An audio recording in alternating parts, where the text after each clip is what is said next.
I've got I've got to ask you about the Hillary email story. I mean, you think you've heard everything, and then you get this report, and you know those on Hillary Clinton's side immediately say, "Well, there's actually nothing illegal here. We hit the a lot of people have done this in the past." Have a lot of people done this in the past, Margaret? Emailed? No, not like she did. Secretaries Albright, Powell, and Rice have all said either we didn't email for official business, or you know, when we did, we have gone through, or we don't have access to those records anymore. Hillary Clinton, not only was she an exceptional Secretary of State because of her history as a First Lady, because of her prominence, but she also relied solely on personal email. And that is this new territory. And the State Department lawyers are really sort of hashing this out right now, and to be honest, they seem quite surprised at the outcry, trying to figure out how they're going to possibly sort through these 55,000 pages, redact some of the personal information, then decide, going through the Freedom of Information Act process, what can actually be publicly released. So I don't think we're going to see these emails for a long time in the public space. Ruth, what's your take on this? I mean, you know, it just revives all those old stories about the Clintons will take advantage whenever they have a chance to take advantage of something. It sure does, and with all due respect to your guest, Senator Schumer, I think this is a lot more than a hiccup. I won't continue the metaphor, but out of deference to your viewers.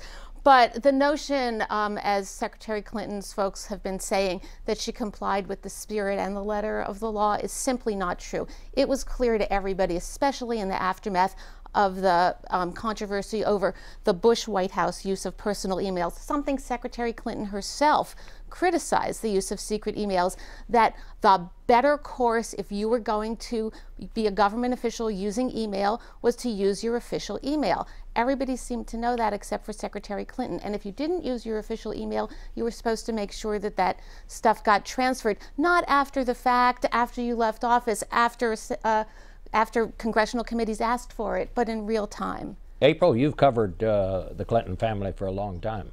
I have. I find it very interesting. I think former Secretary of State Hillary Clinton, likely presidential candidate Hillary Clinton, will have to come out and make a statement about this.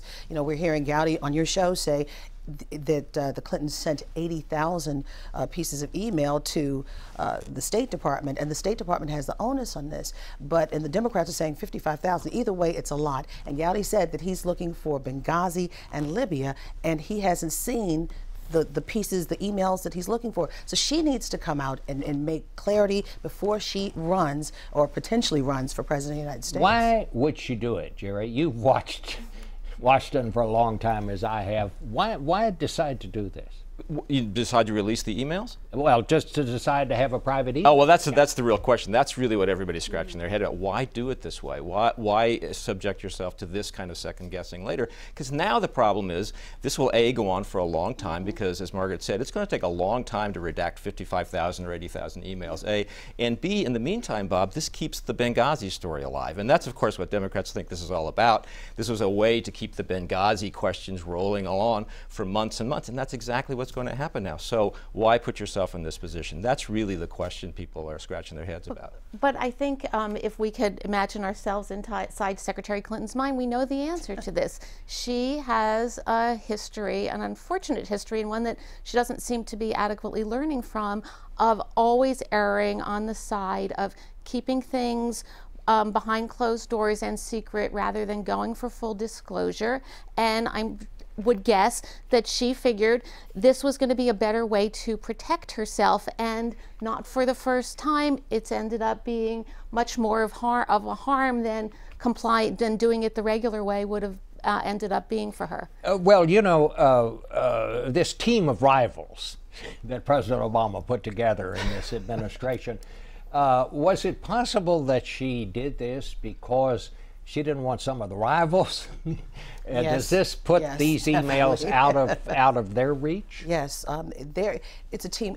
Even though they came together, it was still, the State Department was separate from the White House, and a lot of ways. But I can suspect that she was told, and the State Department was told, and what the White House has said and did say, this White House, that all emails should go through the .gov account, the whitehouse.gov account, and anything. And they understand that you have a life before, you have a Gmail, email, whatever other accounts you have, and anything will be transferred. But to not do that, I mean, she just didn't want to conflate both issues. Maybe, we don't know, but she needs to come out and talk about it. What we know is that in 2008, around that time, a political aide working for the Clinton family set this account up.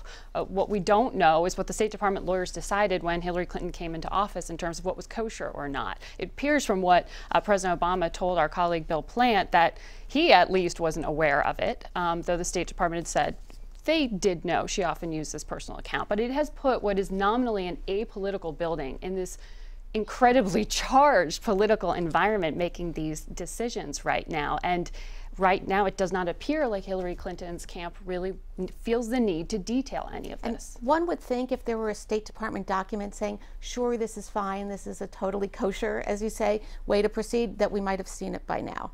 Just saying. Yeah. Is it going to be an issue, Jerry? Sure, it's going to be an issue. I mean, as, you know, as Ruth says, it sort of adds to the narrative. Now, whether that's fair or not, there will be a lot of debate about that, but it's going to be an issue. All right. Well, thank you all very much. This is one of those things that obviously we're going to hear more about before it's over, and we'll be right back.